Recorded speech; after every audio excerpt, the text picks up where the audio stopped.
So, hi guys, I'm here with Kevin, who's one of the viewers on the channel, and actually, more importantly for me, is someone I went to primary school with and secondary school as well, wasn't it? Yeah, in spite of the accent differences, yeah. Yeah, yeah. So I haven't caught up with Kevin since 2015, is it? Since we last Yeah, caught up, yeah. school reunion. Yeah, and you definitely sound more Scottish than you did then, from my memory. I'm not going to apologise for that. No, definitely not. No. You're much nearer the border now, up there, though, aren't you? Yeah.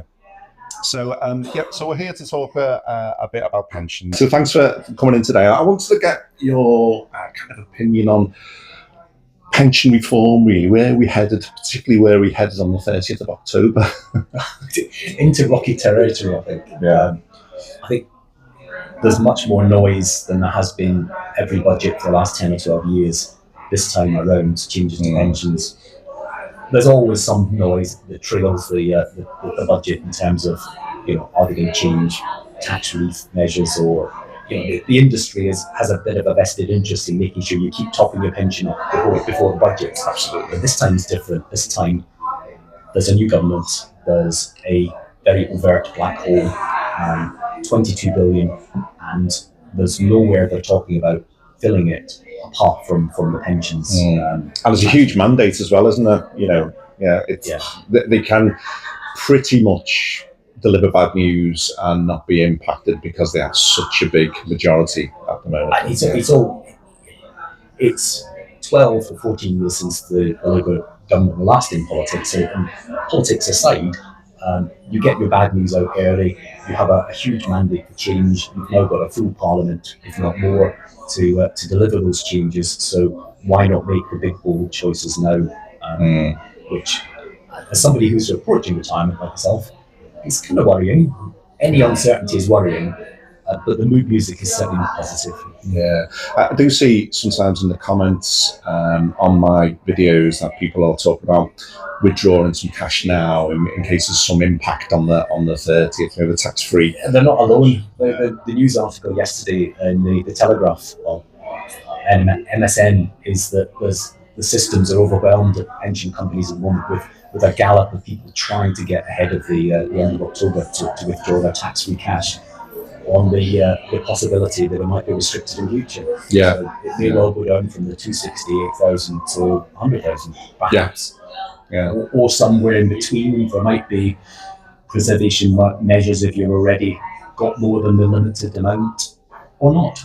We don't know, and in uncertainty, people are I think it's the uncertainty that's driving it, and I suppose if they do make a significant change there, it would make sense for them to make it instant rather than giving people a lot of notice, because if everyone then starts drawing their capital out, that's going to start impacting the pension funds where they've got invested in various different shares and bonds, isn't it? And that might, we might end up with a Trust 2 budget.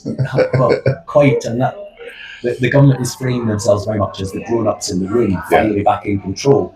And the last thing would be to spook the markets, which something drastic would happen. Yeah. So there would be some sort of liquidity run, would be some sort of need for liquidizing the shares and bonds to pay off the large amount of cash withdrawals being requested, which would have second and third order effects that I wouldn't go into too much detail on, but would be unsettling for the market and therefore unsettling for the economy. Yeah, and the economy doesn't need that kind of playing about it at the moment, does it? We need a bit of steadiness and a bit of growth in there, don't we?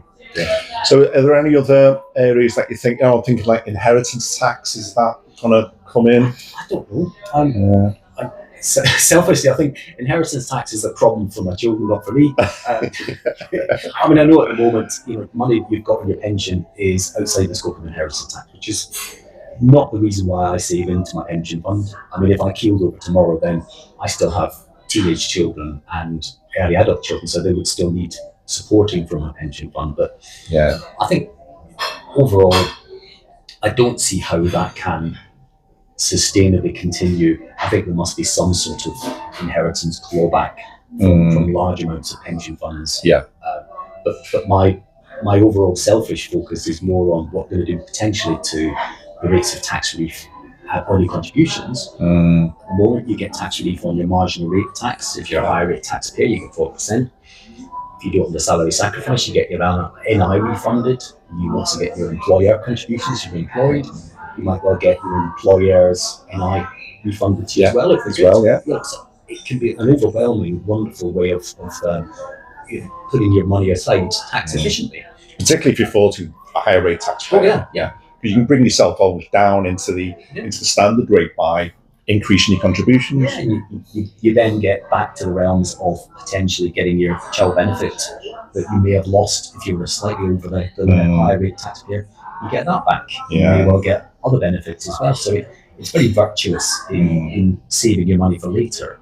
And there's a big risk that in tinkering with that, you lose some of that thriftiness and caution about saving to look after yourself in old age. Ultimately, the pension, the reason we are incentivized to save is so as not to be a burden on the state in retirement. Exactly. And if we lose that sort of promise and commitment, then we will end up with people thinking, well, why save for pensions? Great in the short term because you spend your money and the economy benefits. In the long term, it's much worse for us, the state, the system, the healthcare, and so on. So there's no right answer. No. The uncertainty is worrying. I am quite optimistic for the future generations because of auto enrolment, though. It's quite tricky now to not get involved in a pension, isn't it?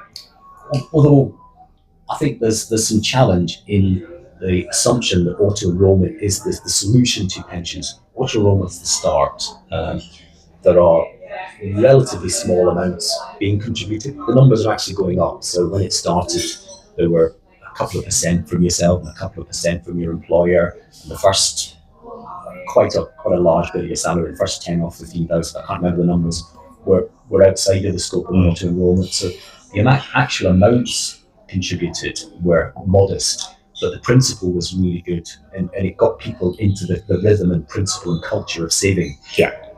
But we need to look at, over time, actually growing the amounts that are saved. Because on its own, if you just contribute what auto enrolment suggests that you should as a minimum, that in itself is not really sufficient for anything beyond the basic retirement.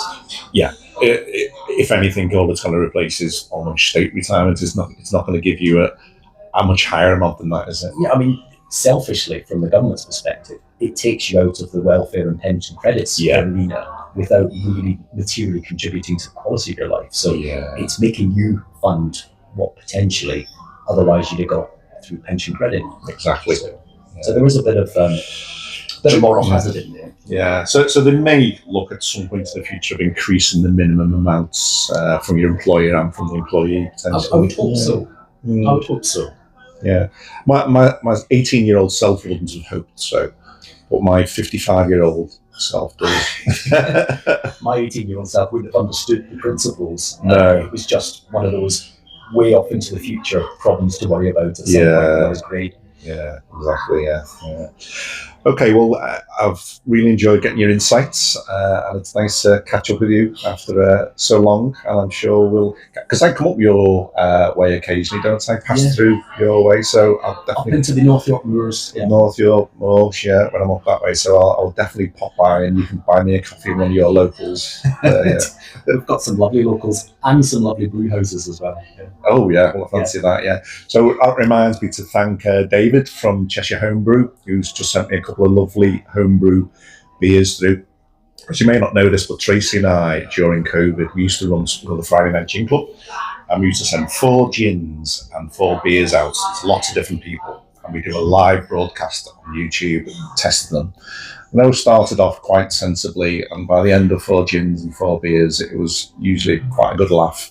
At least under COVID, that had been starting at home, so they weren't having to drive anywhere afterwards. Exactly, they were. I'm sure it ended up being messy. It was messy, and it was quite embarrassing for Tracy and I, who used to do them videos, to look back at them. But if I find a little clip, I might put them up here.